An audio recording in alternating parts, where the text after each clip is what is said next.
ಮಂಡ್ಯ ತಾಲೂಕಿನ ಕೊತ್ತತ್ತಿ ಹೋಬಳಿಯ ಕಾರಿಸ್ವಾಡಿ ಗ್ರಾಮದಲ್ಲಿ ನೂತನವಾಗಿ ಆರಂಭಗೊಂಡ ತೃಪ್ತಿ ಎಂಟರ್ಪ್ರೈಸಸ್ ರವರ Trupti Nandi Aqua Mineral Water ಫ್ಯಾಕ್ಟರಿಯನ್ನು ಟೇಪ್ ಕಟ್ ಮಾಡುವ ಮೂಲಕ ಉದ್ಘಾಟಿಸಿದ ಮಂಡ್ಯ ವಿಧಾನಸಭಾ ಕ್ಷೇತ್ರದ ಶಾಸಕ ಪಿ ರವಿಕುಮಾರ್ ಗಣಿಗ.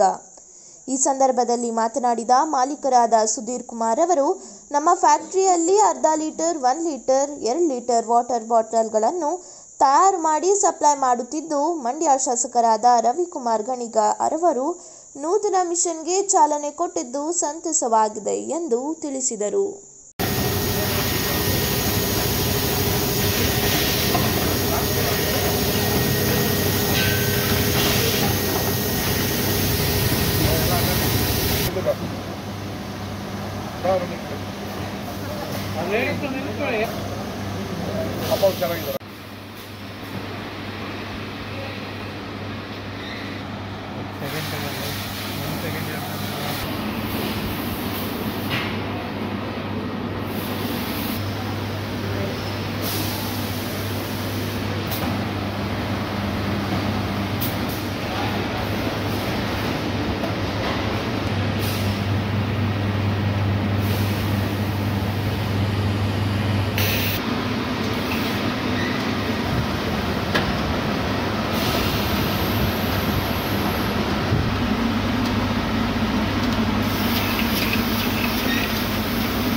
ನಮ್ಮ ತೃಪ್ತಿ ವಾಟರ್ ಸಪ್ಲೈ ಇದರಲ್ಲಿ ತೃಪ್ತಿ ನಂದಿ ಅಕ್ವಾ ಅಂತ ಅಂದ್ಬಿಟ್ಟು ಒಂದು ಪ್ಲಾಂಟ್ ರೆಡಿ ಮಾಡಿದ ಕಾರವಾಡಿನಲ್ಲಿ ವಾಟರ್ ಸಪ್ಲೈದು 1/2 ಲೀಟ್ರು, 1 ಲೀಟ್ರು, 2 ಲೀಟ್ರು ಎಲ್ಲನೇ ನಾವೇ ತಯಾರು ಮಾಡಿ ನಾವು ಇದು ಮಾಡ್ತಾಯಿದ್ದು.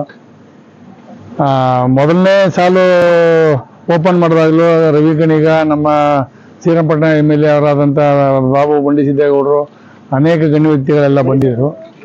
ಇವತ್ತು ಬಾಬು ಬಂಡಿ ಸಿದ್ದೇಗೌಡರು ಬರಬೇಕಾಗಿತ್ತು, ಯಾವುದೋ ಒಂದು ಸಾವಿನಿಂದ ಅವರು ಬರೋಕ್ಕಾಗಲಿಲ್ಲ. ಈಗ ನಮ್ಮ ಮಂಡ್ಯ ವಿಧಾನಸಭಾ ಸದಸ್ಯರಾದ ರವಿಕುಮಾರ್ ಗಣಿಗ ಅವರು ಈಗ ಬಂದು ಉದ್ಘಾಟನೆ ಮಾಡಿ ಆ ಮಿಷನ್ನ ಚಾಲನೆ ಮಾಡಿ ನಮಗೆಲ್ಲ ಖುಷಿ ಆಯಿತು. ಯಾಕೆಂದರೆ ಒಬ್ಬರು ಸಚಿವರು, ಒಬ್ಬರ ಶಾಸಕರು ಬಂದು ನಮಗೆ ಏನು ಧೈರ್ಯ ತುಂಬಿ, ಇಲ್ಲ ಇದ್ದೀವಿ, ನಾವಿದ್ದೀವಿ, ನೀವು ಮಾಡಿ ಅಂತ ಅನ್ನೋ ಒಂದು ಧೈರ್ಯ ಹೇಳಿದ್ರು. ನಮಗೆ ಭಾರಿ ಖುಷಿ ಆಯಿತು. ಇದನ್ನು ಉದ್ಘಾಟನೆ ಮಾಡಿ ಈಗ ನಮ್ಮೆಲ್ಲರನ್ನು ಮಾತಾಡ್ಸ್ಕೊಂಡು ಇದೇ ತಾನೇ ಹೊರಗಡೆ ಕೆಲಸ ಇದೆ ಅಂತ ಅಂದ್ಬಿಟ್ಟು ಹೋದರು. ನಮಸ್ಕಾರ. ಸಬ್ಸ್ಕ್ರೈಬ್ ಬಟನ್ ಮೇಲೆ ಕ್ಲಿಕ್ ಮಾಡಿ ಹಾಗೂ ನಮ್ಮ ಹೊಸ ವಿಡಿಯೋಸ್ ಅಪ್ಲೋಡ್ಗೋಸ್ಕರ ಪಕ್ಕದಲ್ಲಿ ಕಾಣುವ ಬೆಲ್ ಬಟನ್ ನಮ್ಮೆಲ್ಲ ವಿಡಿಯೋಗಳನ್ನ ಲೈಕ್ ಮಾಡಿ, ಶೇರ್ ಮಾಡಿ ಹಾಗೂ ಕಮೆಂಟ್ ಮಾಡಿ.